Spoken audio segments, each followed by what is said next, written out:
All right, so we got our test coming up on Thursday, right? Okay. And let's see, I handed out a review for that, and there's one online for those of you online. Everybody get a copy of that? That's good.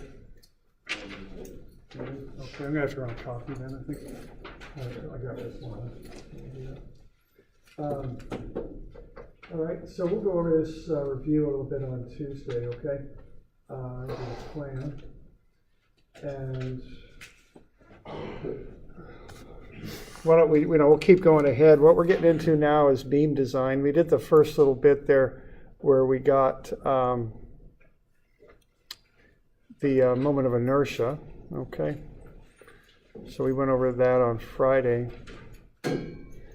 And the next thing here is to start to get the shear and moment that builds up in a beam. And the first step on that is reactions. And over the years, I've kind of found it's a good idea to do a review of reactions. So why don't we have a look here and just go over a few of these, just so we remember how to do these. I've got some homework to get back to you too. The Moodle grading I'll do next. I haven't done it yet for those of you online. Okay, so let's have a look here at page 760 and see if you can figure out those reactions if you would.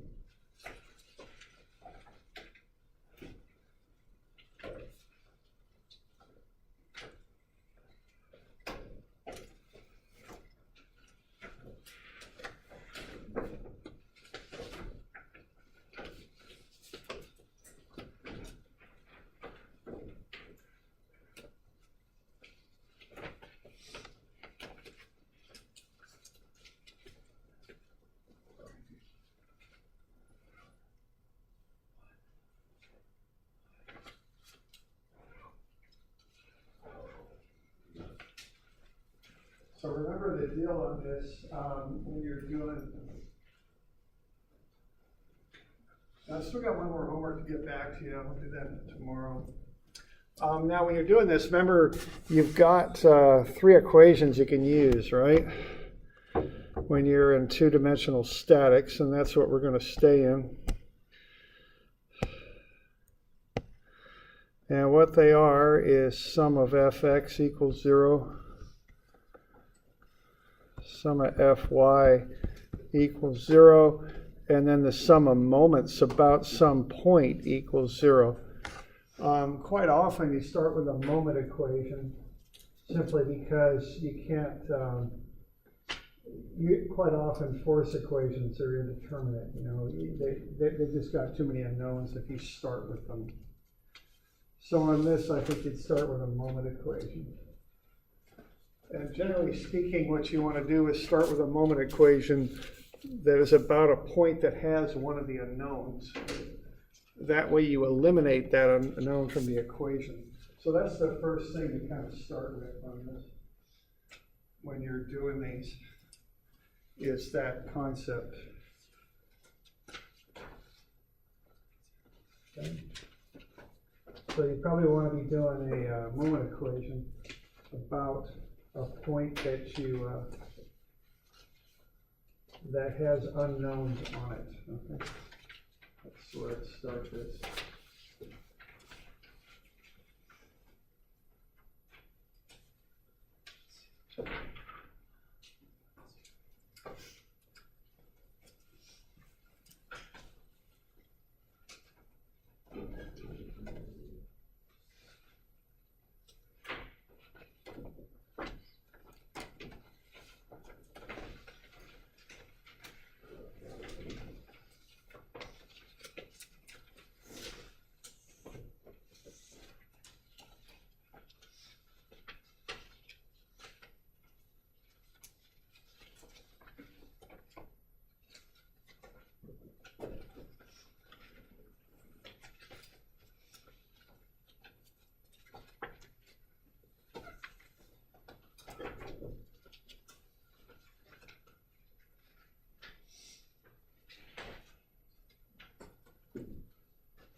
All right, so that's what we call a simply supported beam there.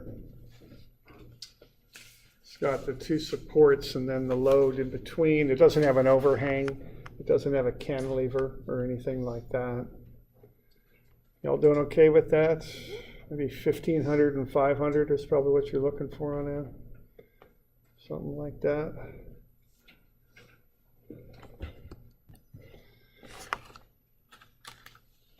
Okay. So I'd start with a moment about A. Here's what I do, because I've got an unknown there. So you want to generate a free body diagram. You also have an X reaction there at C, but it's really not that significant because you don't have any X forces. And then you take moments about A. What that does is it eliminates the reaction at A, the RAY. So you get the 2,000 by 6, negative 2,000, because clockwise is negative. And then you get plus 8 RC. So RC is 1,500. Once you've got RC, you can do a sum of FY equation. Y'all good with that? You got any questions on that bit? Okay.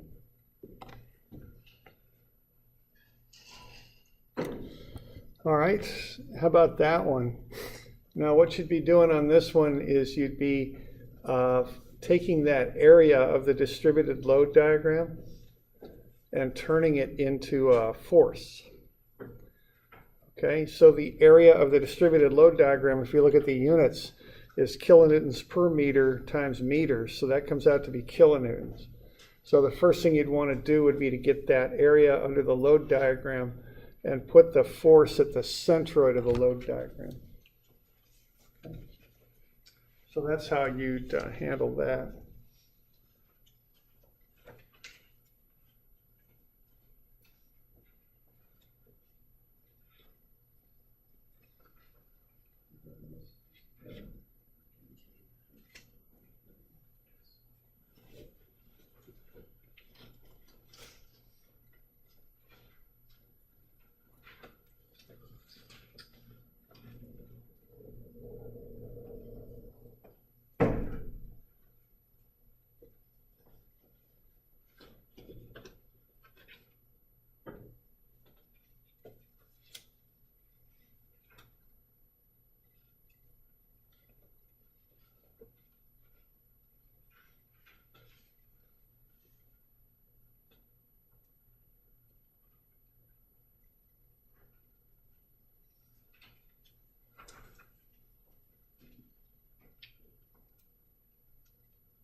So you want to get that load turned into, or that area turned into a load.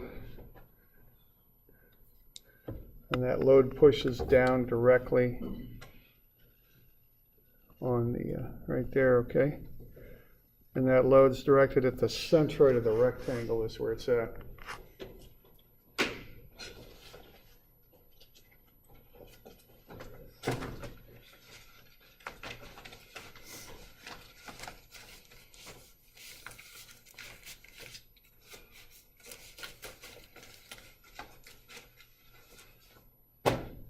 And then once you've got that, the strategy is fairly similar to what we just did.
Okay, so you want to be taking a moment about A because, or D, either one, but you take a moment about where the reactions are, okay?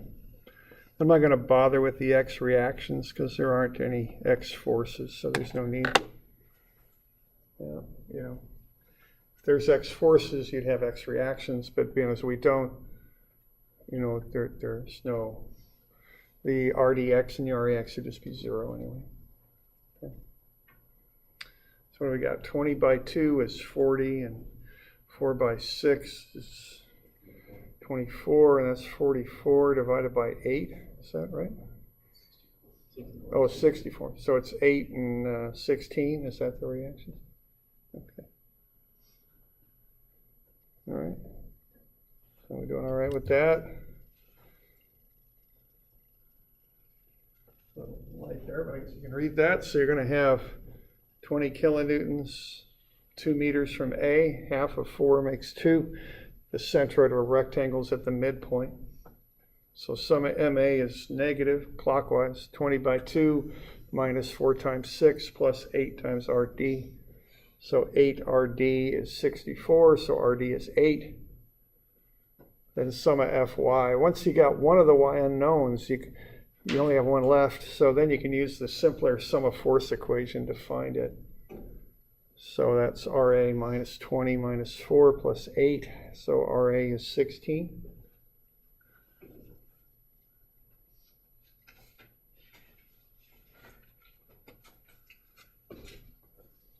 Everybody all right with that one? Any questions there?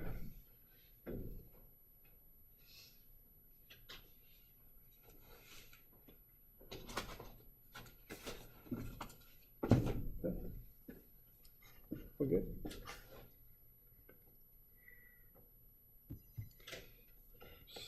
Let's see here. Okay, so have a look at the next one. That's a couple on that one. So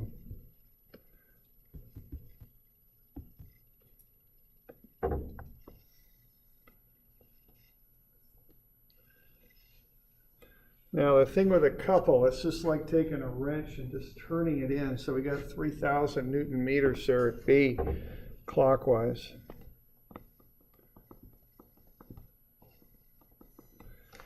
And that's 3 meters and 3 meters.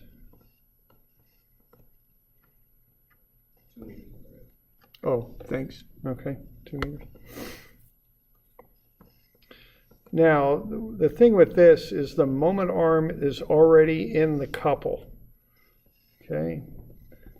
And what I mean by that is to start with, see, that meters is already in there. And the way we describe this stuff in statics is to say that the couple acts the same everywhere on the object. So you don't need to add a moment arm when you do your equations on this. Now you do have two unknowns with this, right? You got RA and then you got RC. And again, I won't bother with the X. I'll just put in the Y's. All right, so you've got those.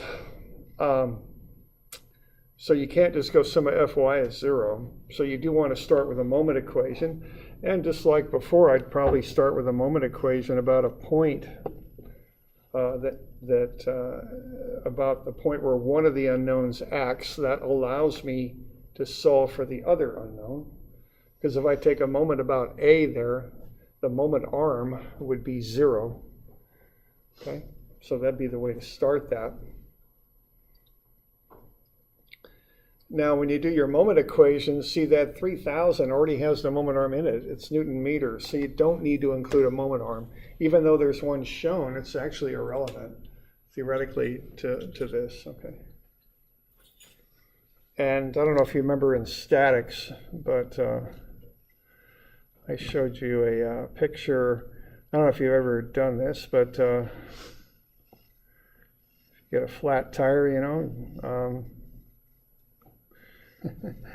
I guess people still have those. I'm kind of kidding around it, but anyway, so now you got lug nuts and you've got the axle.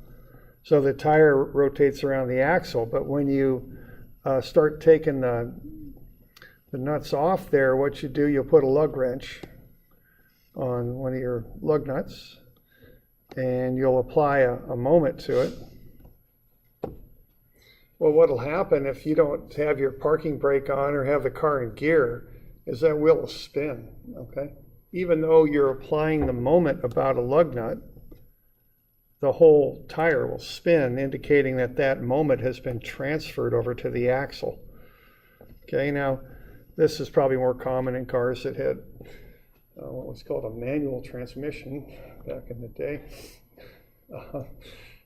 I'm kind of being facetious again, but I wouldn't be surprised if there's people in here who don't know what that is. You have this thing called a clutch, and you got to push on the clutch, and that's got this little spring-loaded plate that disengages from the engine, and then you've got to get the feel in your foot to release the clutch so that when you put the car in gear and all that. But anyway, so my point here is that you can make the wheel spin by applying a moment, not about the axle, but about the lug nut, okay? And actually, you can even use a two-sided wrench, you know, those T-bar wrenches, and you apply a true couple to that, okay? You can do this and apply no net force, and you'll still spin the tire around the axle.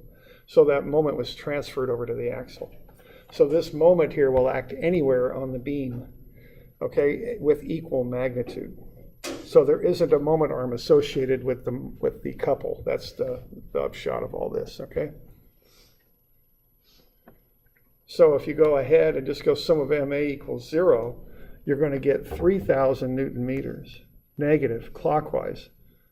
That's what's being applied there. One way I like to think about these is to consider that to be like a T-bar wrench, kind of like a two-sided lug wrench, or a wrench that you use to open a valve, your water valve in front of your house. You got a little T-bar wrench for that, or whatever. And you're kind of spinning that clockwise. And what you're doing is you're slamming the side at C down on the support, so the support at C pushes back up. Okay? Now, if that's up, the force over there has to be down to hold the beam in equilibrium. Okay? So when you do a sum of Fy equation, you do not include the couple in there at all. It's just a straight couple. It's like a pure twist. It's like on a T-bar wrench, turning both sides of the handle there in opposite directions, one up and one down, so that the forces cancel and you're left with a net moment. It's also like turning a doorknob where you're just twisting it. Okay, that's the idea of a couple. All right, so one way to think about it is once you take moments about A, you find RC up, then RA to hold the sum of Fy equilibrium is down. Another way to think about it is if you take a T-bar and weld it to that beam and turn it as shown, you're going to slam this side down on the support, so the support's going to push up. While you're doing that, you're lifting this side off, so the support has to pull down to hold it on. Okay, that's another way to think about it. But the thing with moment arms, so I guess there's two of them. One is with couples. There's no moment arm you use on a couple, and it does not affect the force equation at all. Okay. So we okay with that? All right. All right, how about this one here? Now that's a triangular load. Remember centroid of a triangle is what I'd call, at the third point, a third of the distance from the right angle. All right, so that's where the centroid of that is. So you're going to want to find the area of that triangular lode and put it a third of the base over from the right angle. Also, what you have there is called a cantilever support. That's a support where you've got that beam rigidly fixed to the wall. You might have L brackets on either side of that have bolt that thing in. You might also have embedded that into the wall in some fashion. You can take a floor joist and just extend it out and make a cantilever porch, something like that. So that thing's not going anywhere at A. So what that does as far as reactions go is create a situation like that. 3 reactions at the wall. RAY, RAX, and MRA, like so. Okay. So what you're going to want to do again here is to find the net force, which is the area of that triangle. And then once you've got that, go ahead and find those reactions. Take a moment about A would be the thing to do.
Okay, when you're doing those cantilevers, the actual reactions are pretty straight up. This is some Fx, which would just be 0.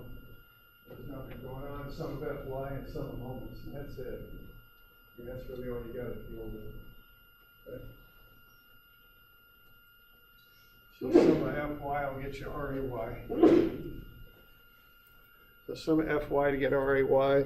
Some of moments about A will get you that reactive moment, which is a reactive couple. And then RAX is just 0.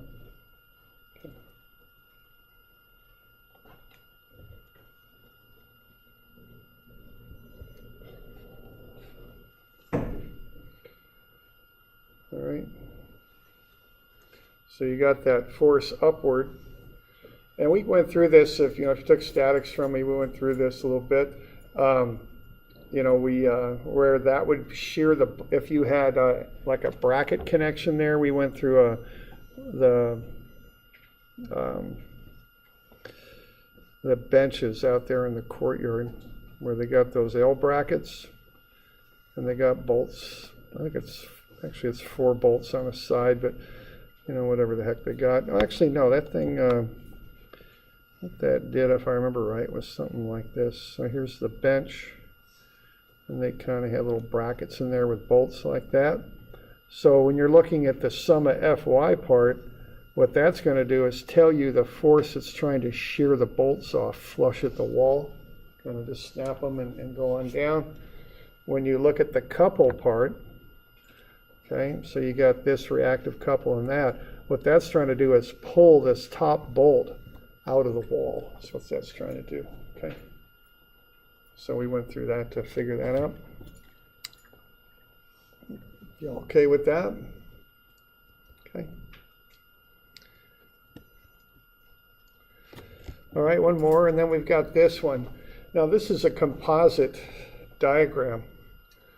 Now what you got to do with this is, see, the problem is I don't know how to find the centroid of a trapezoid directly. So what I would do with it is I would cut it into a triangle and a rectangle. That's how you handle that, okay? It's just as easy to separately find the centroid of a triangle to put the load at, and then the centroid of a rectangle to put the load at, than it is to find the centroid of a trapezoid. You might as well just break it into 2 pieces. Now the one thing with this is, common error here. I mean, you got to find the dimensions of these 2 shapes, the rectangle and the triangle. Well, the rectangle is easy enough. That's just 3,000. Now sometimes when people want to get the height of that triangle, they see that number just sitting there and they use it, but that's a mistake, because that triangle is not 7,200 high. The reason is it starts at 3,000, okay? So that triangle is 4,200 high is what it is. So you got to remember that. Subtract kind of the base, the rectangular base off of it to get the height.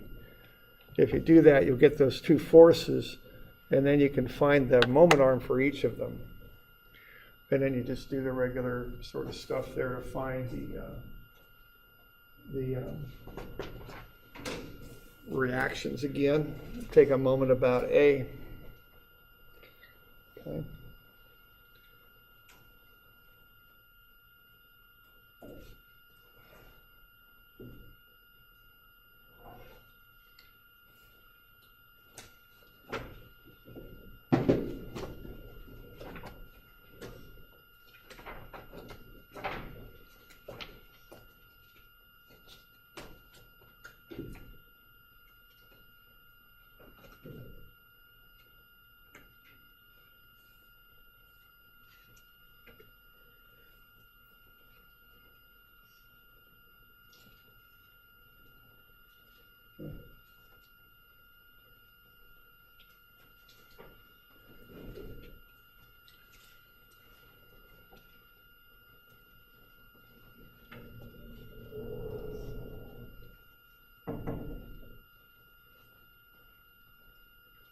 So this is the first step in getting our shear and moment figured out, is to get these reactions.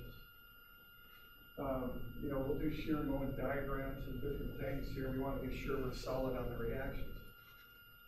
If you bust the reactions, everything kind of blows up on you when you're trying to do anything else with it. So we just want to be comfortable with this and able to walk through it and do it.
Y'all getting those all right? So 6,300 a meter off from A, 9,000 a meter and a half from A. Then you just do the moment based on that. So 6,300 and 13.5. 19.8 divided by 6. 6,300. Let's see. I think maybe not.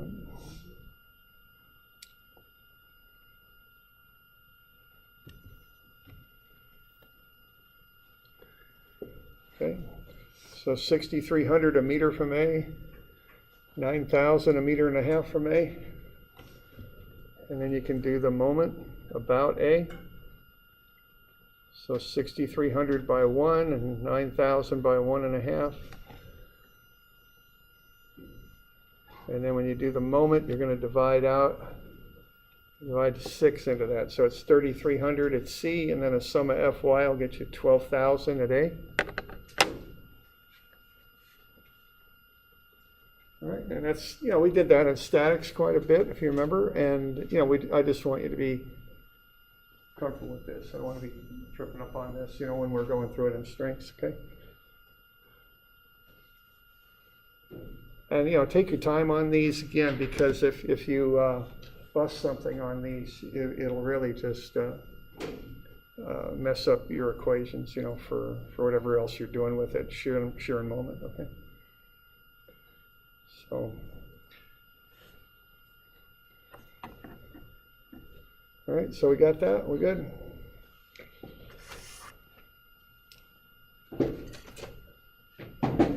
All right, now let's do some shear and moment with that if we're okay. So let's head over to 770, next page there, and that's one of them that we've already done. So I've got the reactions up there for you, but we've already calculated those. So let's find the shear and moment equations for that beam, if you all remember this stuff. Okay, so we good on all this? Good.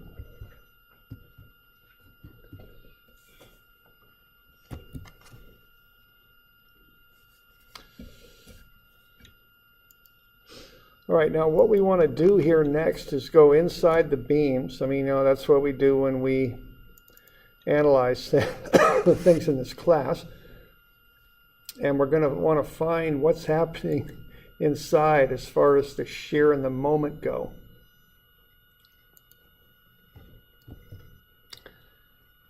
So we're going to look at the internal moment, which is kind of a bending action, and the internal shear. We're going to work from left to right, and we're going to find what's happening in the beam as we work our way across. As we do that, it's kind of odd, but positive shear is down. Positive moment curls the beam up. So they say that positive moment makes the beam smile, which is kind of a stupid enough thing, so you probably remember it. Okay, so that as you're working left to right, the positive moment will curl the beam up. Negative moment makes it frown. Okay, I'm not sure how to remember the shear. I just always put the shear, as I'm working left to right, put it down wherever you cut the beam. So what we're going to do is find reactions first, find a spot where we want to find shear and moment, and cut the beam there, and use statics to find those internal forces. Now we're going to generate equations is what we're going to do. We're going to start at A and work our way over to the right. And we're going to always start at the far left of the beam and work our way to the right. And we're going to call that distance that we come over X. That's what we'll call it. Okay. And we'll base our equations on that distance X. So the first thing that we would do here on this problem is shown at the top of 770. And that's what we just did. It's finding the reactions. So we got a X reaction is 0, Y reaction is 4050, moment reaction is 20,250. Okay, we just did that. Okay, so the next thing you want to do is get a free body diagram going.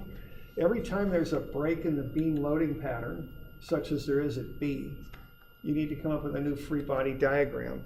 So it's not like you make one equation for the whole beam. You got to write equations for intervals of the beam. In this case, the first one would be from A to B, and then the next one would be from B to C. All right, so what we would want then would be a free body diagram that would hold anywhere between A and B.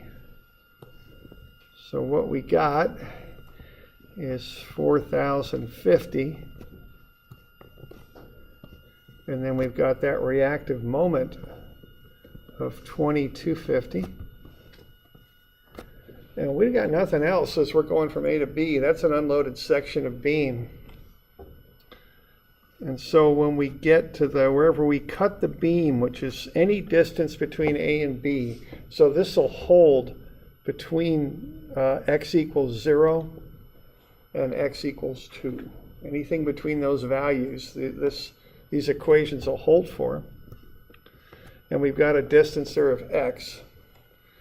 And then internally, we've got the shear anywhere between AB and the moment between AB. And I put those in their positive sense. So what I do there is I draw the shear down because that's positive shear. And I put the moment in counterclockwise.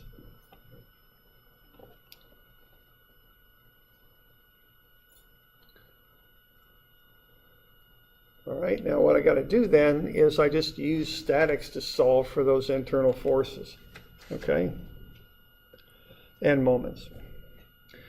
So what do I got there? Sum of Fy is 0, and I don't bother with units in these equations because they tend to mess things up. You know, things just get too messy when I start throwing in x's for my distances and units and all that. So I just put in numbers. So 4,050 up, as I have it drawn there, minus VAB. Now, I'm using different sign conventions here. I'm drawing the shear in its positive sense on the beam. Okay, that is a positive shear that I just drew right there. But when I write up the equation, what I'm doing there is I am using the static sign convention. Shear's down, so it's a negative. Okay. Now I'll solve for it. So I'll get VAB, I'll bring it to this side of the equation, it's positive, is 4,050. That positive answer means my assumption was correct. The shear does act down. Okay. Now, so there's 3 or 4 different sign things going on there. What I do, I just draw a shear down, then I don't worry about it after that. I just do statics. So just draw it down and then don't even think about it, okay? It'll all come out in the wash. Don't worry about it. Okay, that's all you got to do. Okay? So the shear anywhere between A and B is 4,050. And then the moment about the cut is equal to 0. So that's 2,250. Again, I won't bother with the units. Now what I'm doing here, I'm taking moments about there. I take it about the cut, so I don't have to put my shear equation in as something going into the moment equation. Okay, so my shear will have a 0 moment arm, so I don't have to put it in the moment equation. So I'll have a counterclockwise 2,250. I'll have a minus 4050x. That's a force of 4050. Moment arm of x from the cut, and then I'll have plus MAB.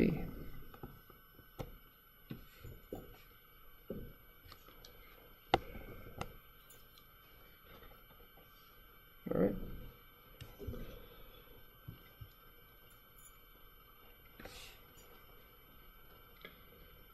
So when I work through that, I'll bring the MAB to this side of the equation. It'll come over as a negative. Then I'll multiply through by -1. I'll get what MAB is. And what it is you work your way out starting at 0 meters and going out to 2 meters is 4,050 times whatever x is, minus 20,250.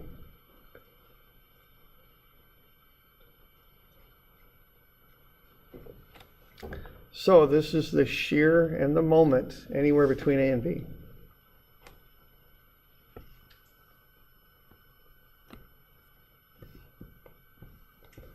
Another nice little thing about this to check is you can take a derivative of the moment and get the shear. That's a nice little way to check and make sure you haven't busted anything there. Now you can integrate and go the other way, but it can be hard to get the constants of integration sometimes, so I normally don't do it. Because if you're on the edges of the beam where you got the reactions, it's pretty easy to do, but once you get in the middle of the beam, it doesn't work quite so easily. So normally I just do equilibrium equations to get this stuff derived. But I use it as a check, so take the derivative of the moment, it ought to be the shear.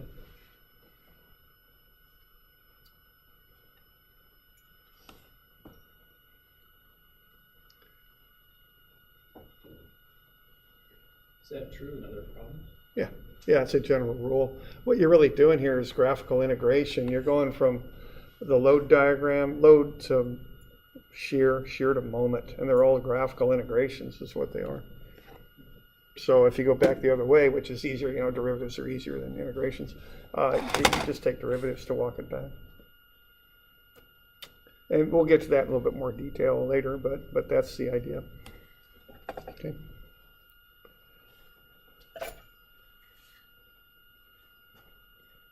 All right, so that's our first little bit of a run at that. You doing okay with that? Yeah.